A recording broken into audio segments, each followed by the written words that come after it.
우리가 부부로 산다, 혹은 이제 가정에서 부모와 자식으로 산다, 직장에 나가서 사회에서 우리의 삶을 이제 살아가는 그 모든 내용들은 성령이 충만하지 않으면 이제 살아갈 수가 없다. 그 모든 것들은 성령이 충만할 때 비로소 가정에서나 사회에서 신자로서 살아갈 수 있다 한다는 것을 이제 지난주에 말씀을 드렸습니다. 그래서 오늘하고 다음 주는 이 성령 충만이 그렇게 치명적으로 중요한 내용이라고 하면 이 성령 충만은 과연 어떤 내용을 담고 있느냐, 무슨 뜻이냐 하는 것을 좀 정리를 하려고 합니다. 우리가 아는 성령 충만은 오순절과 같은 것이죠. 그러니까 말하자면 성령 하나님에 의해서 감격과 능력에 휘감기는 초월적 경험을 하는 것으로 우리가 성령 충만을 대부분 이해를 합니다. 그것을 옛날식으로 제가 청년 때는 불 받는다 그렇게 표현하기도 했습니다. 불 받는다 혹은 불세례 이렇게 표현도 했습니다. 하지만 성령 충만을 그런 초월적 경험으로 이해를 한다면, 그것으로만 이해를 한다면 5장 18절의 내용은 성령 충만을 받기 위하여 기도하는 것 외에는 우리가 할 일이 없게 됩니다. 말하자면 신자로 살아가는 일은 성령 충만을 받아야 하는데, 성령 충만이 하나님께서 주시는 초월적 체험이 전부라고 하면 신자의 삶은 우리의 책임 있는 행동이 되기보다는 하나님의 책임으로 넘어가게 되죠. 말하자면 성령으로 충만케 해줘야 비로소 신자다운 삶을 가정에서나 사회에서 살 수 있는 것이기 때문에 우리의 책임이 아닌 성령 충만을 주셔야 되는 하나님의 책임으로 넘어가게 되죠. 5장 18절에서 성령으로 충만함을 받으라는 말은 우리에게 권고하고 있고 명령하고 있습니다. 말하자면 우리가 해야 될 일로 이야기하고 있다는 거죠. 그러니까 초월적 경험을 이야기하고 있는 것이 아니라 우리가 만들어내야 되는 내용으로서 이야기하고 있는 것입니다.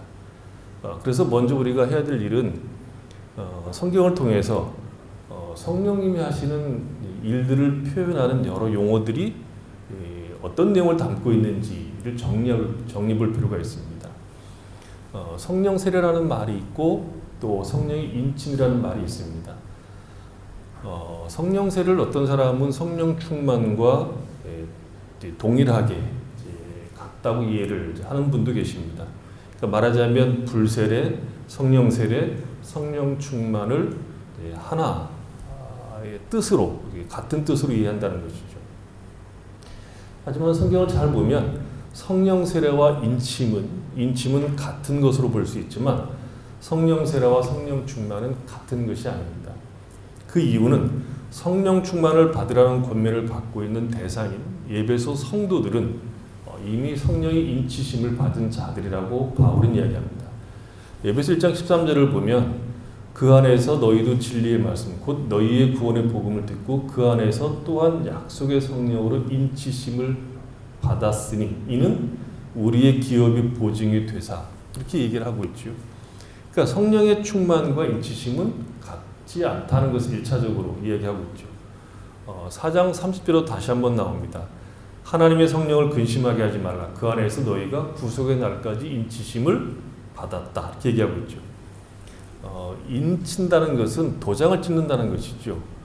도장을 찍는다는 것은 보증한다는 것입니다. 확신하다는 것이죠.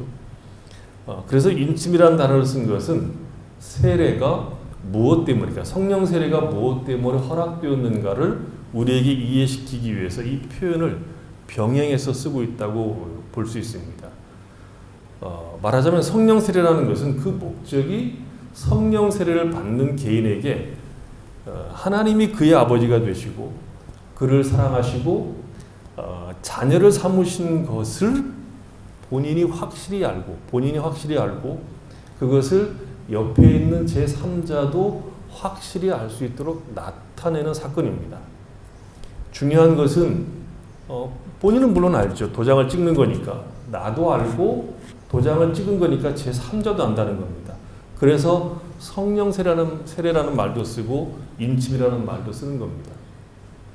도장을 찍는다는 것은 나를 위한 것이 아니지요. 내가 나에게 어떤 것을 보증하기 위해서 도장을 찍는 법은 없습니다. 도장을 찍는다는 것은 제3자에게 객관적으로 공증하고 싶을 때 도장을 찍어서 보여주는 겁니다.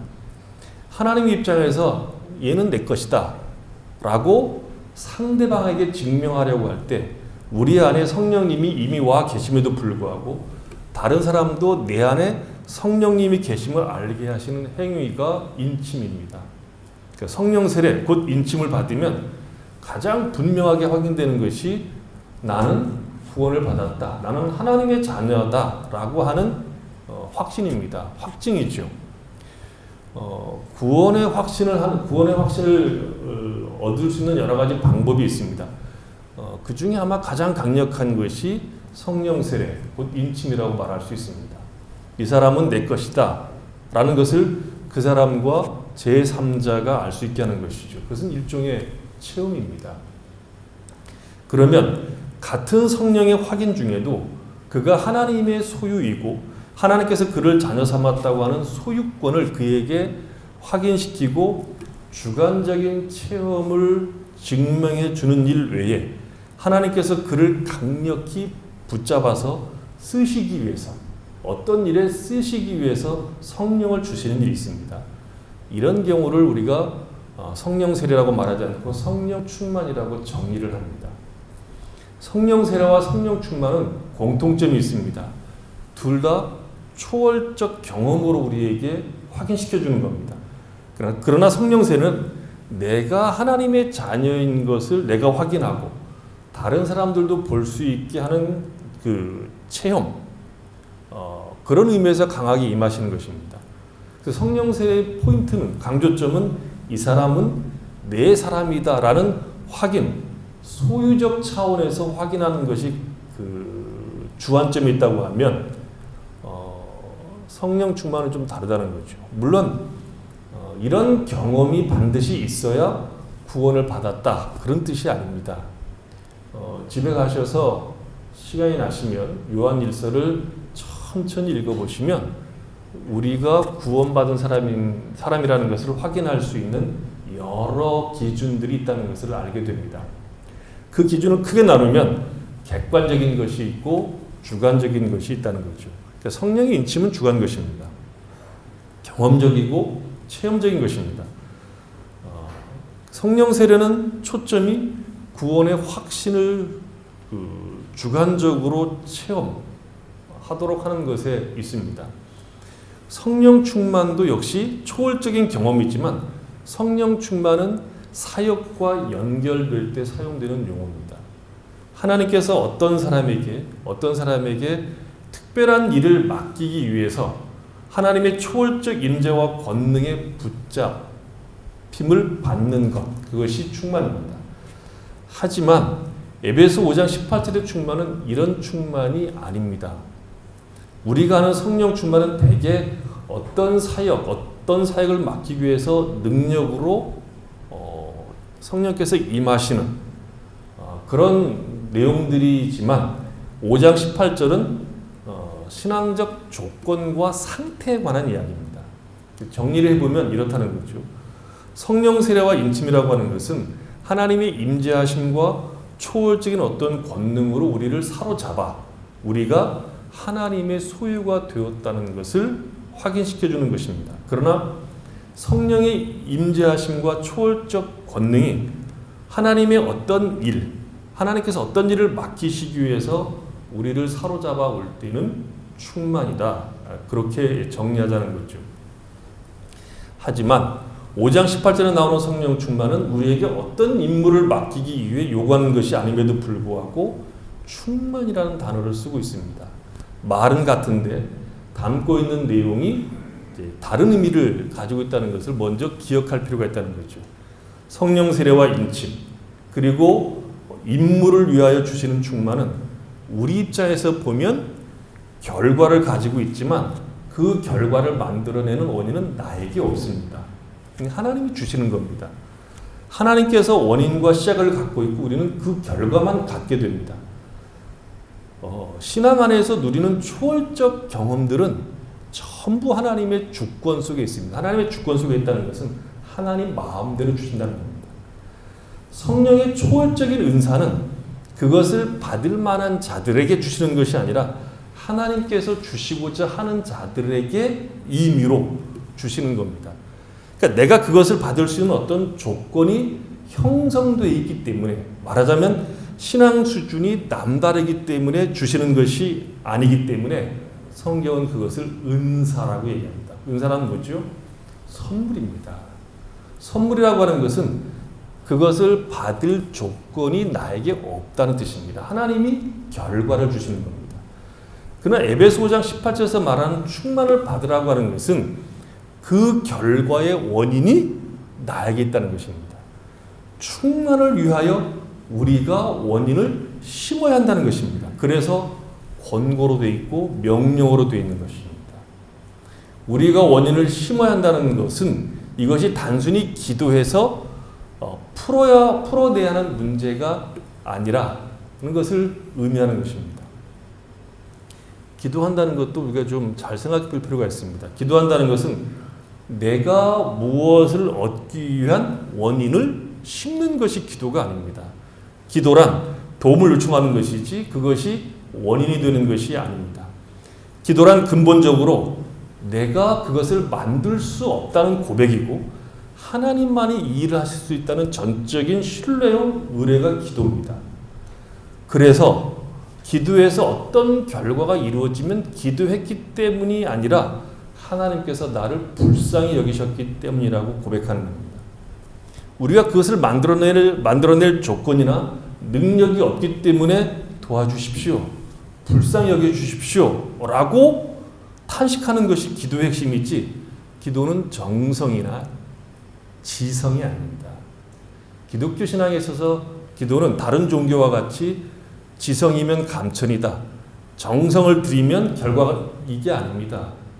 기독교 신앙에 있어서 기도는 인격과 인격을 가진, 인격자신 하나님 앞에 인격을 가진 인간이 전적으로 항복하는 행위이기 때문에 전혀 다릅니다. 정성이 아닙니다. 기도의 분량을 채워라 있다는 거 없습니다. 성경에는. 하나님과 관계 속에서 철저히 그를 의뢰하고 그분만이 이것을 만들어낼 수 있다 하는 고백이 기도 속에 없으면 여러분 우상 숭배하고 있는 겁니다. 에베소 5장 18절에서 요구하는 것은 성령 충만을 위하여 우리가 해야 하는 일, 우리의 상태를 요구하는 것입니다. 악은 모든 모양이라도 버리라고 하는 것을 내가 안다면 내가 아는 모든 악을 버리기 위해서 피 흘리기까지 투쟁해야 하지, 악을 다 버리게 해달라고 기도로만 때울 문제가 아닙니다. 물론 나는 악을 다 버리고 싶은데 힘이 없으니까 도우시고, 때로는 나를 경책시키고 정신 바짝 차리도록 나를 혼내달라고 기도할 수 있지만, 악을 버리는 것은 궁극적으로 내가 해야 될 내용입니다.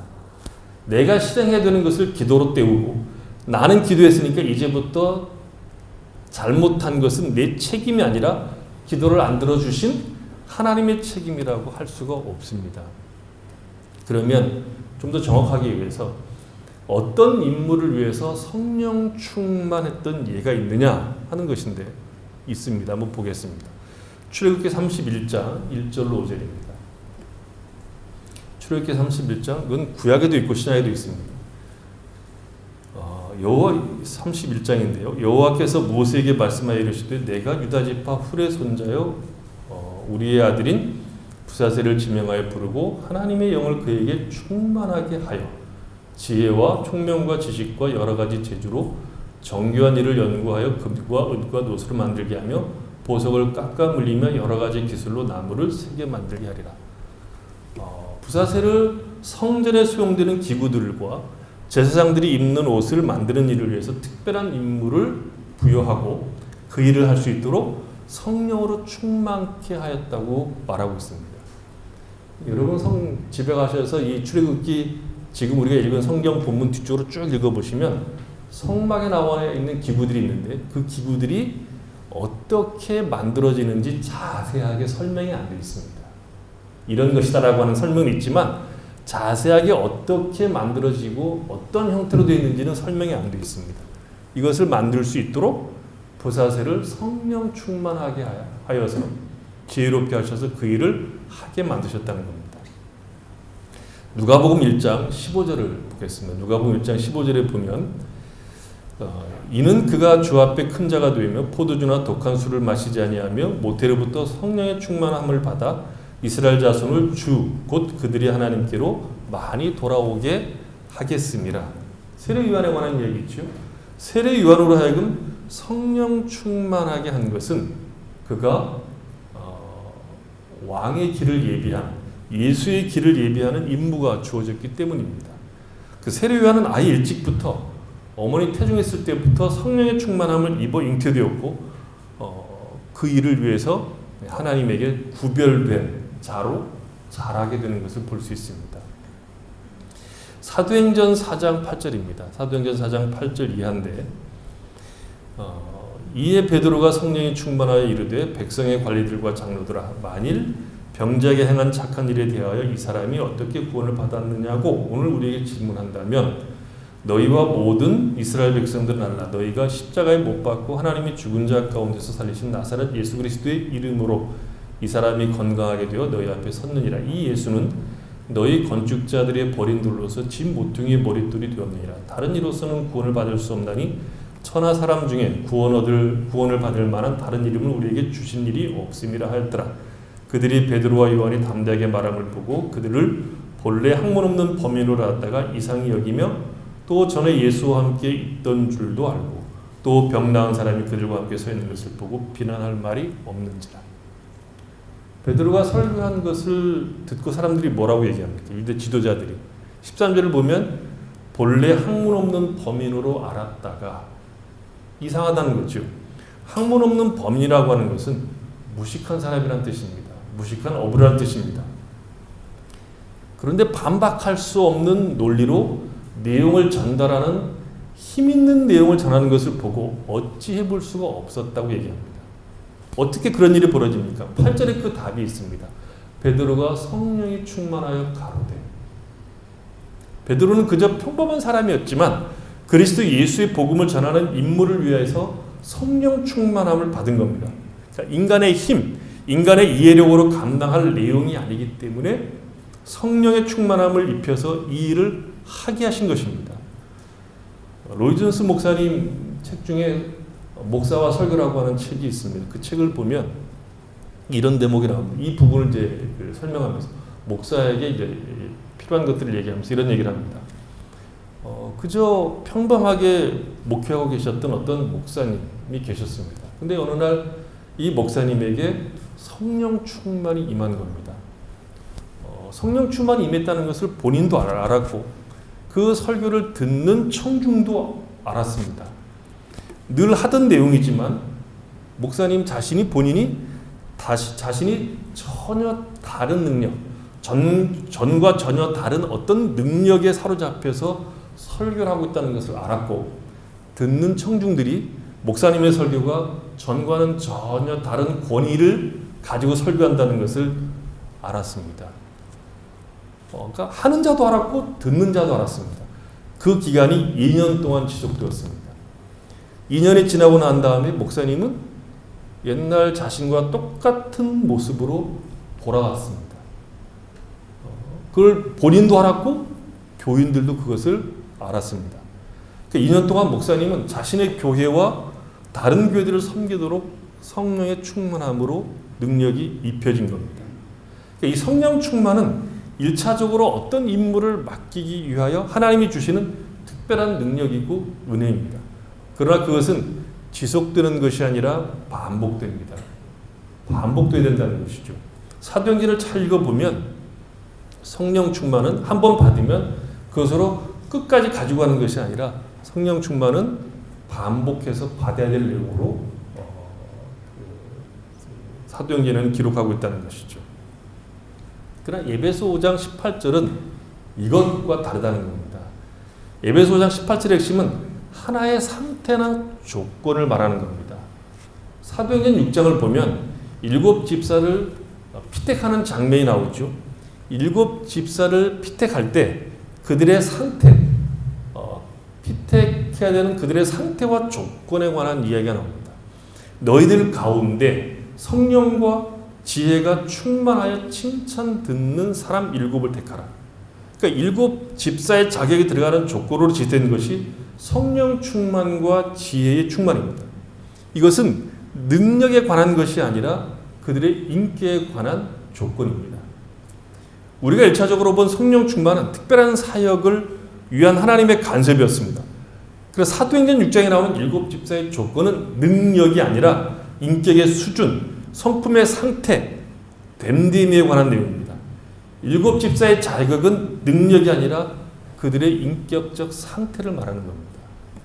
사도행전 11장 24절에 보면 이런 얘기가 나오죠. 바나바는 착한 사람이요 성령과 믿음이 충만한 사람이라 이에 큰 무리가 주께 더하여지니라. 바나바는 믿음도 충만했고 성령도 충만했습니다. 그것은 바나바의 인격과 성품에 나타난 신앙적 인격의 깊이를 그렇게 표현한 겁니다. 바나바와 함께 다녔던 제자들에 대해서도 제자들은 기쁨과 성령이 충만하니라 이렇게 표현되어 있습니다. 이것은 전부 권능의 문제가 아니라 인격적 상태를 나타내는 말입니다. 능력이 아니라 사람이 어떻게 살아가고 있는가 그의 존재의 상태를 말하고 있는 겁니다. 정리하자면 성령 충만이라는 말은 두 가지로 이해할 수 있다는 거죠.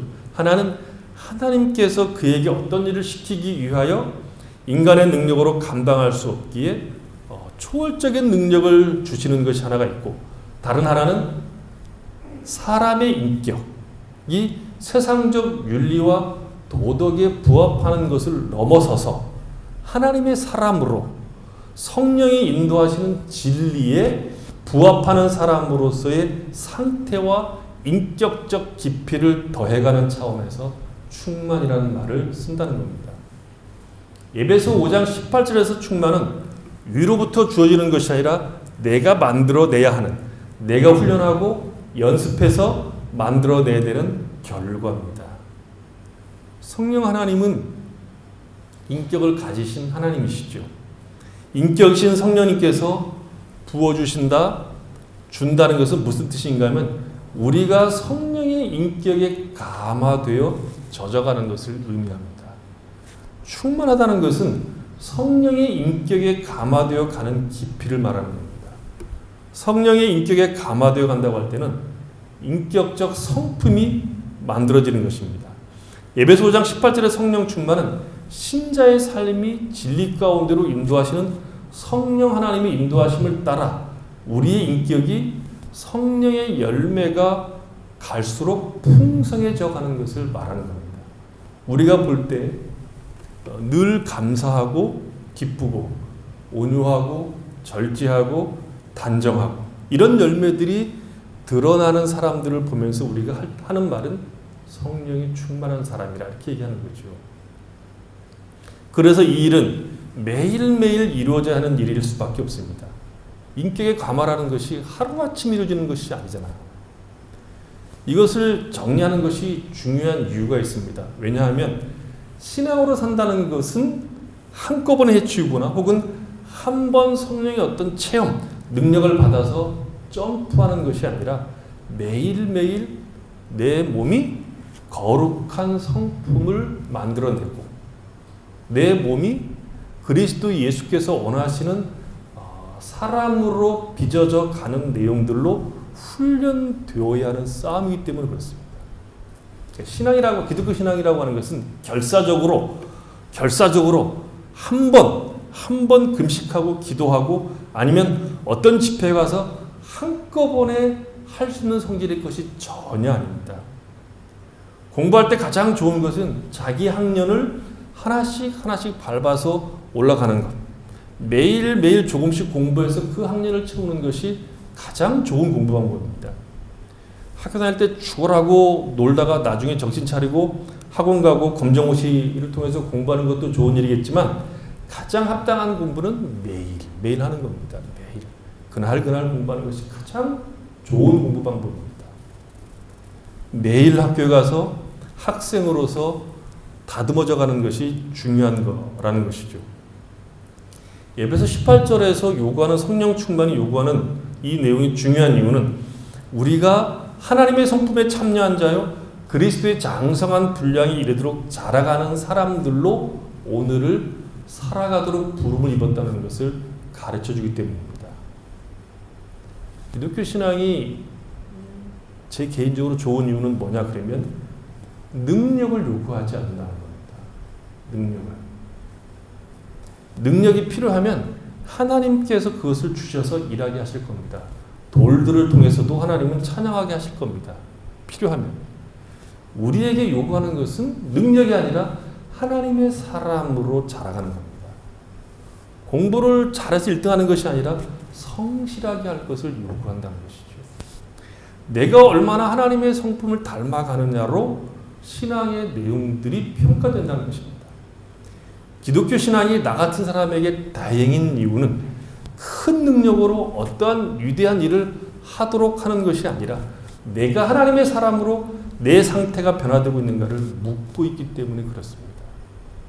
부부로서, 가정에서, 사회생활에서, 사회 영역에서 내가 하나님의 사람으로 살아가는 내용들을 담고 있는지, 담아내려고 애쓰고 있는지를 묻는다는 겁니다. 말하자면 누구나 할 수 있는 일을 요구하고 있는 겁니다. 능력과 비교해서 그렇다는 것이죠. 누구나 할 수 있는 일이라고 해서 쉬운 일은 아니지만 그런 능력과 비교해서 그렇다는 것입니다. 성령의 인격에 감화되는 일은 누구나 할 수 있는 일입니다. 감화된 인격을 흉내내는 일은 누구나 할 수 있는 일이라는 거죠. 신자들의 가장 큰 문제는 오늘 하루가 이 일을 위해서 얼마나 소중한지 잘 모른다는 거죠. 우리는 한꺼번에 클 수 있다고 자꾸 생각합니다. 내가 마음만 먹으면 언제든지 할 수 있다고 생각을 하는 것이죠. 내가 머리가 나빠서 공부를 못하는 것이 아니라 나는 언제든지 마음만 먹으면 공부할 수 있다. 서울대 갈 수 있었다. 정말 머리가 나쁜 사람입니다. 그 사람 그렇게 생각한다니. 서울대 가려면 오늘 하루가 얼마나 중요한 날인지를 알아야 하는데 오늘 하루를 건너뛰어도 언제나 신앙으로 들어올 수 있고 클 수 있다고 생각합니다. 아닙니다. 신앙은 하루만큼만 큽니다. 하루만큼만. 성령 충만을 받으려고 하면 하루하루가 무서워야 됩니다. 운동이나 공부가 다 마찬가지죠. 한 달을 연습했던 것을 사흘만 안 하면 다 헛짓이 됩니다. 한 달 다이어트하고 3일 마음껏 먹으면 무슨 생각이 들죠? 자괴감이 듭니다. 죽고 싶죠. 자살하고 싶어집니다. 프로 선수들이 얘기를 하죠. 연습을 하루 안 하면 본인이 알고 이틀을 안 하면 감독이 알고 3일을 안 하면 관중이 안다고 얘기하죠. 프로라고 하는 것은 그 종목에 대해서 눈 감고도 할 수 있는 실력을 갖고 있다. 그래서 프로입니다. 그 돈 주고 우리가 보는 거죠. 프로 선수들은 편안하게 해주면 별 묘기를 다 보입니다. 자기 종목에서. 근데 연습을 안 하면 감각이 달라지는 겁니다. 신앙도 마찬가지입니다. 신앙은 그리스도 예수에게까지 자라가는 겁니다. 그리스도 예수에게까지 자라가려면 매일 먹고 매일 연습을 해야 됩니다. 우리가 어느 날 갑자기 성장하는 것이 아닙니다. 농사 짓는 것과 같은 것이 신앙입니다. 비바람도 맞아야 되고 김도 매줘야 되고 장마철에 물도 빼줘야 되고 가을에 적당히 물을 넣어줬다가 빼줬다 그래야 해를 잘 또 받아야 되고 그렇게 하루하루가 지나서 벼가 자라는 것이지 어느 날 갑자기 목을 쭉 빼고 자라나지 않습니다. 신앙도 마찬가지입니다. 기초를 잘 닦아야 하고 매일 성실하게 탐구해야 됩니다. 한국교회 성도들에게 가장 부족한 면이 뭐냐 그러면 지성적인 영역입니다. 공부들을 징그럽게들 안 하십니다. 1시간, 2시간 하려고 하지 말고 그렇게 하면 못합니다. 매일 20분 하십시오. 20분, 30분 매일 성경을 읽고 성경만 읽어갖고는 안 되고 책도 읽으셔야 됩니다. 좋은 책들. 아무 책이나 읽지 말고 무슨 책 읽을까 궁금하면 저한테 물어보십시오. 성령 하나님은 앞으로 그런 것도 좀 소개할까 싶은 생각도 있습니다. 성령 하나님은 인격을 가지신 분이기 때문에 우리를 진리로 인도하시는 것을 기뻐하십니다. 그래서 예배서 5장 18절의 성령 충만을 다르게 표현하면 말씀 충만이라고 말할 수도 있습니다. 성령 하나님이 우리의 성품을 단단하고 깊이 있게 하시는 방식은 모든 진리 가운데로 우리를 인도하셔서 하는 일입니다. 그러니 성령 충만을 받고 싶으면 진리를 깊이 묵상하셔야 됩니다. 하나님의 말씀을 귀담아 듣고 그 말씀을 따라 살 힘을 구하고 그 말씀을 따라 사는 연습을 하셔야 됩니다. 충만하다는 것은 가득하다는 것을 의미하죠. 성령으로 충만하다는 것은 성령으로 가득 차 있다는 것을 말합니다. 그건 무슨 뜻인가 하면 연애할 때 생각하면 됩니다. 연애할 때는 사랑하는 그 사람으로 내 생각이 꽉 차 있습니다. 밥을 먹어도 생각이 나고 무엇을 해도 생각이 나죠. 성령 충만은 성령으로 가득 차 있는 상태고 성령의 기운으로 살아간다는 것을 의미합니다.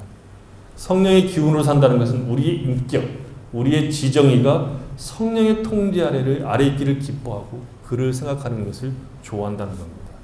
그것이 우리의 삶의 내용으로는 나타날 때 진리로 가득 채우는 것과 같다고 볼 수 있습니다. 이스라엘 왕들은요, 구약 이스라엘 왕들은 통치 이념이 없습니다. 내가 이렇게 백성들을 통치하겠다 그런 이념이 없습니다. 왜요? 이스라엘 왕은 통치 이념을 가질 필요가 없습니다. 이스라엘 왕은 율법을 등사해서 자기 옆에 놓고 그 율법을 취하로 들여다보도록 되어 있습니다. 율법, 하나님의 율법이 이스라엘 왕의 통치 이념입니다. 우리는 인생의 목적과 가치를 내가 정한 자들이 아닙니다. 우리는 인생의 가치와 목적을 내가 정하고 하나님 도우시옵소서가 아니라 하나님이 정하신 인생의 가치와 목적에 순복하는 자들입니다. 그래서 성령께서 우리를 인도하실 때, 그 충만함으로 인도하실 때 필연적으로 진리로 인도하실 수밖에 없는 겁니다. 그래서 성령 충만은 말씀 충만이다라고 해도 틀리지 않는 말입니다. 말씀이 우리를 끌고 가도록 깊이 있게 들여다보고 말씀에 순종하는 것을 구하셔야 됩니다. 다른 것 구하지 말고 말씀으로 충만하고 진리로 인도하시는 성령으로 내 삶이 주도되도록 기도하십시오. 성령 하나님과 교통하십시오.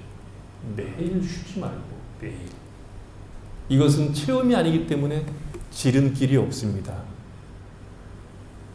체험이 아니기 때문에 매일 해야 되는 것이고 매일 하지 않으면 그만큼 진도가 나가지 않는 일입니다. 성령께서 가장 기뻐하실 때가 언제일 거라고 생각하십니까? 당신의 감동으로 기록된 성경을 깊이 상고하고 그것을 따라 살아갈 때 성령 하나님은 가장 기뻐하실 겁니다. 말씀을 자꾸 마음에 심고 그것이 자라도록 여러분 자신들을 갖고 가셔야 됩니다.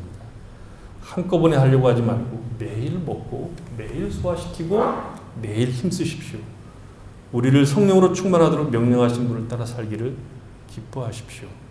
그래서 이 일은 모든 신자들, 특별한 신자가 아니라 모든 신자들에게 허락된 복락입니다. 특별한 사람들에게만 충만을 요구하는 것이 아니라 우리 모두에게 허락된 충만이고 그 충만을 통해서 우리는 나중에 자세히 보겠지만 부부, 가정, 사회에서 신자의 삶이 얼마나 영예로운가를 확인하게 될 겁니다. 기도하겠습니다.